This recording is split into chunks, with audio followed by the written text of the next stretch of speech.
അപ്പോൾ നമ്മൾ നെക്സ്റ്റ് അടുത്ത ചാപ്റ്ററിലേക്ക് പോവാണ്.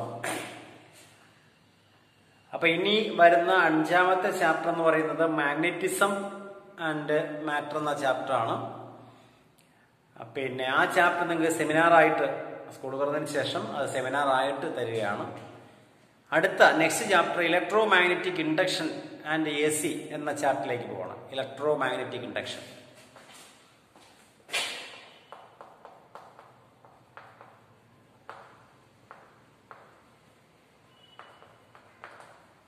ഇലക്ട്രോ മാഗ്നറ്റിക് ഇൻഡക്ഷൻ ഇത് നിങ്ങൾ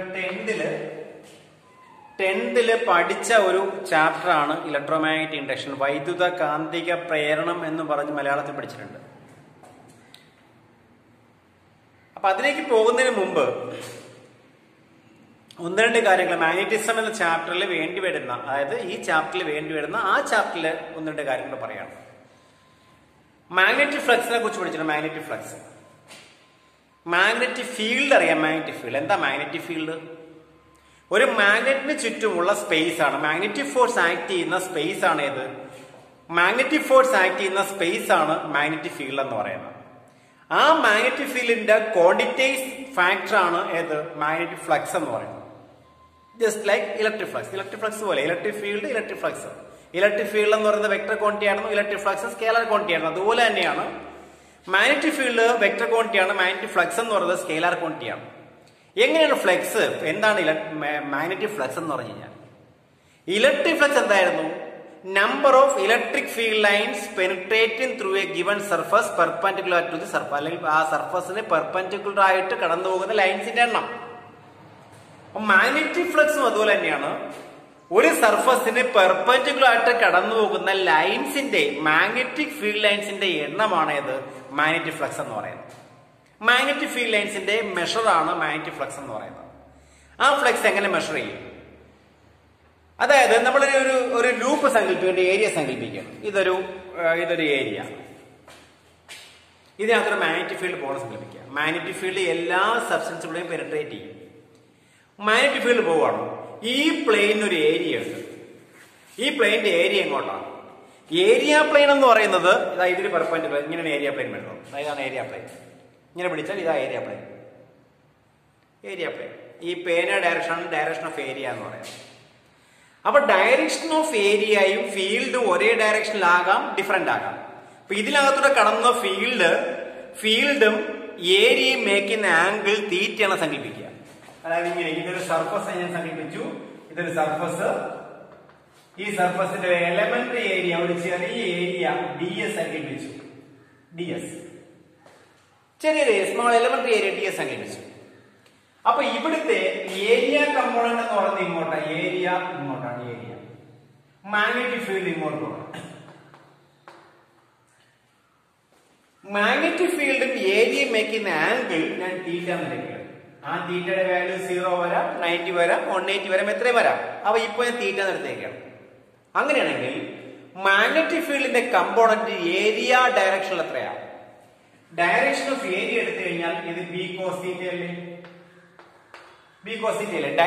ഏരിയ ഡയറക്ഷനിൽ വരുന്ന മാഗ്നറ്റിക് ഫീൽഡ് എന്ന് പറയുന്നത് B cos θ ആണ്. എങ്കിൽ ഏരിയ ഡയറക്ഷനിലെ ഫീൽഡ് ആയപ്പോൾ ഏരിയക്ക് പാരലായി, അല്ലെങ്കിൽ പ്ലെയിനിന് പെർപെൻഡിക്കുലർ ആയി. പ്ലെയിനിന് പെർപെൻഡിക്കുലർ ഫീൽഡ് ഇപ്പൊ എന്ത് ചെയ്തു? ഫീൽഡ് ഇപ്പൊ ഏരിയക്ക് പാരലൽ. ഓക്കെ, ഫീൽഡ് ഏരിയ പ്ലെയിനിന് പാരലൽ B cos θ, പക്ഷെ പ്ലെയിനിന് പെർപെൻഡിക്കുലർ ആണെങ്കിൽ മാഗ്നറ്റിക് ഫീൽഡ് നമ്മൾ മാഗ്നറ്റിക് ഫ്ലക്സിനെ ഡിഫൈൻ ചെയ്തിരിക്കുകയാണ്. Flux d phi is equal to B cos θ into A. B cos θ into A. അതായത് ഏരിയ ഡയറക്ഷനിൽ വരുന്ന മാഗ്നറ്റിക് ഫീൽഡിനെ ആ സർഫസിന്റെ ഏരിയ കൊണ്ട് മൾട്ടിപ്ലൈ ചെയ്താൽ കിട്ടുന്ന വാല്യൂ ആണ് ഇലക്ട്രിക് ഫ്ലക്സ്, മാഗ്നറ്റിക് ഫ്ലക്സ് എന്ന് പറയുന്നത്. ഇലക്ട്രിക് ഫ്ലക്സ് അങ്ങനെ തന്നെയായിരുന്നു. E.ds ഓർമ്മയില്ലേ? അതുപോലെ മാഗ്നറ്റിക് ഫ്ലക്സും അങ്ങനെ തന്നെയാണ്. മാഗ്നറ്റിക് ഫീൽഡും ഏരിയയും ഒരേ ഡയറക്ഷനിലാക്കാൻ വേണ്ടിയാണ് നിങ്ങൾ കമ്പോണന്റ് എടുത്തേക്കുന്നത്, B cos θ എടുത്തേക്കുന്നത്. അപ്പൊ B cos θ into A ആണ് ഇത്, അല്ലെങ്കിൽ A അല്ല, സോറി DS, കുഴപ്പമില്ല. B cos θ into DS എടുക്കാം. ഈ ഏരിയ ഞാൻ ds വെക്ടർ ആണെങ്കിൽ ds അപ്പൊ equal to b ds cos theta എന്ന് എഴുതിക്കൂടെ? b ds cos theta that is equal to vector ഫോമില് b dot ds എഴുതിക്കൂടെ? അപ്പൊ electric flux magnetic flux phi is equal to b dot ds എഴുതാം. എന്ന് വെച്ചാൽ മാഗ്നറ്റിക് ഫ്ലക്സ് എന്ന് പറയുന്നത് മാഗ്നറ്റിക് ഫീൽഡിന്റെയും ഏരിയയുടെയും ഡോട്ട് പ്രോഡക്റ്റ് ആണ്. അങ്ങനെ ഡോട്ട് പ്രോഡക്റ്റ് ആയിട്ട് വരികയാണെങ്കിൽ ആ മാഗ്നറ്റിക് ഫ്ലക്സ് വെക്ടർ ആയിരിക്കുമോ സ്കെയിലർ ആയിരിക്കുമോ? That's a scalar quantity. Clear ആയോ? അതാണ് അതിന്റെ പ്രത്യേകത. ക്ലിയർ ആയല്ലോ? അപ്പോ ഇനി ഏരിയ എ ആണെങ്കിലോ ds ഫുൾ ഏരിയ എ എടുക്കണമെങ്കിലോ ഫുൾ ഏരിയ എ എടുക്കണമെങ്കിൽ phi is equal to b dot a അല്ലെങ്കിൽ ba cos theta. അപ്പൊ എപ്പോഴും ഫ്ലക്സ് മാക്സിമം, എപ്പോഴും ഫ്ലക്സ് സീറോ, എപ്പോഴും ഫ്ലക്സ് ഇല്ല. തീറ്റ സീറോ വന്നാൽ അതായത് ഫീൽഡിന്റെ ഡയറക്ഷനിലാണ് ഏരിയ വരുന്നതെങ്കിൽ, ഇത് ഫീൽഡ്, ഇത് ഡയറക്ഷൻ ഓഫ് ഏരിയ, ഇങ്ങനെ വന്നാലോ രണ്ടും ഇങ്ങനെ വന്നു കഴിഞ്ഞാൽ രണ്ടും ഒരേ ഡയറക്ഷൻ വന്നാൽ തീറ്റ എത്ര? Theta zero. തീറ്റ സീറോ വന്നാൽ കോസ് സീറോ 1. അപ്പൊ തീറ്റ സീറോ വന്നാൽ if theta is equal to zero വന്നാൽ flux phi is equal to ba cos zero എന്ന് വരും. കോസ് സീറോ ഒന്നാണെങ്കിൽ ba എന്ന് വരും. phi is equal to ba. അതായത് ഇത് നമ്മുടെ ഏരിയ, ഇത് മാഗ്നറ്റിക് ഫീൽഡ്, ഇത് ഏരിയ. മാഗ്നറ്റിക് ഫീൽഡും ഏരിയയും മേക്ക് ചെയ്യുന്ന ആംഗിൾ സെയിം ഡയറക്ഷൻ ആണെങ്കിൽ, മാഗ്നറ്റിക് ഫീൽഡും ഏരിയയും മേക്ക് ചെയ്യുന്ന ഏരിയയും മാഗ്നറ്റിക് ഫീൽഡും സെയിം ഡയറക്ഷൻ ആണെങ്കിൽ, ഇനി ഞാൻ ഇതേ ഫീൽഡ് രണ്ടാമത്തെ കേസ് നമ്പർ 1, കേസ് നമ്പർ 2, രണ്ടാമത്തെ കേസിൽ ഞാൻ എടുക്കുന്ന ഫീൽഡ് ഏരിയ ഇങ്ങോട്ട്,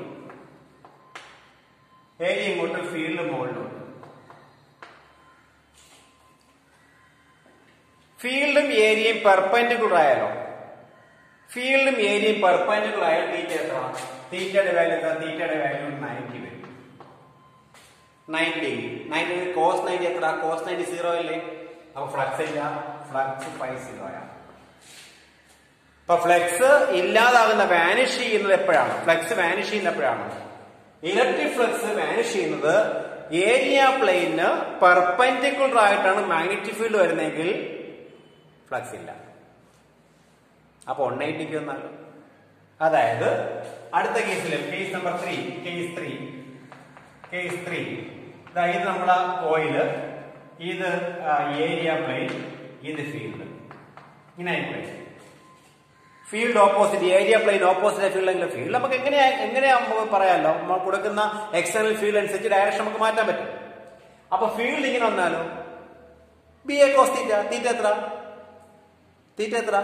180 cos 180 -1. അപ്പൊ phi is equal to phi is equal to minus ba. phi is equal to minus ba. Clear ആയോ? അതാണ് ഫ്ലക്സിന്റെ കേസ്. അപ്പൊ ഈ ഫ്ലക്സിന് ചേഞ്ച് ഉണ്ടാകുന്നപ്പോഴാണ്, ഇപ്പൊ ഒരു കോയിലിനെ, ഈ കോയിലിനെ, ഇപ്പം ഇങ്ങനെ നിൽക്കുന്ന കോയിലിനെ ഞാനൊരു 90 ഡിഗ്രി റൊട്ടേറ്റ് ചെയ്യണം. ഈ കോയിലിനെ, ഇങ്ങനെ നിൽക്കുന്ന കോയിലിനെ ഒരു 90 ഡിഗ്രി റൊട്ടേറ്റ് ചെയ്ത് ഫ്ലക്സ് ചേഞ്ച് ഉണ്ടായിട്ടുണ്ടാവും. മാഗ്നറ്റിക് ഫീൽഡ് മാറിയില്ല, മാഗ്നറ്റിക് ഫീൽഡ് ഒരേ ഡയറക്ഷൻ തന്നെ പൊക്കോണ്ടിരിക്കണം. ഞാൻ ഈ കോയിലിനെ ടേൺ ചെയ്ത് 90 ഡിഗ്രി ടേൺ ചെയ്താൽ ഫ്ലക്സ് മാറി. അപ്പൊ ഫ്ലക്സിന്റെ ചേഞ്ച് എങ്ങനെ കണ്ടുപിടിക്കുന്നത്? ചേഞ്ച് ഇൻ ഫ്ലക്സ് എങ്ങനെ കണ്ടുപിടിക്കുന്നത്? Change of flux is equal to എത്ര? Change of flux is equal to final flux minus ആര്? Final flux minus initial flux ആണ്. അപ്പൊ തീറ്റ ആദ്യം 0 ആയിരുന്നു, ഇപ്പൊ 90 ഡിഗ്രി ആയി. അപ്പൊ ഫൈനൽ ഫ്ലക്സ് എത്ര? 90 ഡിഗ്രി ആകുമ്പോഴുള്ള ഫ്ലക്സ് ആണ് ഫൈനൽ ഫ്ലക്സ്, അത് 0. Initial flux B. അപ്പൊ 0 minus B A, 0 minus B A minus B A. മനസ്സിലായില്ലേ? ഇനിഷ്യൽ ഫ്ലക്സ് 0 ആയിരുന്നു, അല്ല initial flux B A, initial flux B A, final flux 0. ശരി തന്നെയാ? Initial flux B A, final flux 0. അപ്പൊ change flux final flux minus initial flux. അപ്പൊ 0 minus B A minus B A. അപ്പൊ ഒരു കോയിലിനെ 0 മുതൽ 180 ഡിഗ്രി റൊട്ടേറ്റ് ചെയ്യണമെങ്കിലോ, 0 to 180 degree ആണെങ്കിലോ ആൻസർ എത്ര? ചേഞ്ച് ഫ്ലക്സ് എത്രയായിരിക്കും? Final flux minus initial flux. Final flux minus B A 180 degree ആകുമ്പോൾ ഇനിഷ്യൽ ഫ്ലക്സ് ബി എ. അപ്പൊ answer change flux d5 is equal to 5(2) minus 5(1). Final flux minus initial flux എന്ന് വെച്ചാൽ minus B A minus B A equal to minus 2BA എന്ന് വരും. അപ്പൊ ഒരു കോയിലിനെ 180 degree rotate ചെയ്യിപ്പിച്ചു കഴിഞ്ഞാൽ ഫ്ലെക്സിൽ ഉണ്ടാകുന്ന ചേഞ്ച് എത്ര? ഫ്ലെക്സിൽ ഉണ്ടാകുന്ന ചേഞ്ച് എന്ന് പറയുന്നത് മൈനസ് 2BA. അപ്പൊ ഫ്ലെക്സ് എങ്ങനെ ചേഞ്ച് ചെയ്യിപ്പിക്കാന്ന് ചോദിച്ചു കഴിഞ്ഞാൽ രണ്ട് തരത്തിൽ. ഏതൊക്കെ? 3 തരത്തിൽ. ഒന്നുകിൽ മാഗ്നറ്റിക് ഫീൽഡ് മാറാം, 2 ഏരിയ മാറാം, അല്ലെങ്കിൽ കോയിലിന്റെ റൊട്ടേഷൻ ആംഗിൾ മാറാം. അപ്പൊ ഫീൽഡ് മാറാം, ഏരിയ മാറാം, ആംഗിൾ തീറ്റ മാറാം. അപ്പൊ 3 തരത്തിൽ നമുക്ക് ഫ്ലെക്സിന്റെ ചേഞ്ച് നമുക്ക് ഉണ്ടാക്കിയെടുക്കാൻ പറ്റും. ഓക്കെ, അത്രയും ക്ലിയർ ആയല്ലോ? ശരി.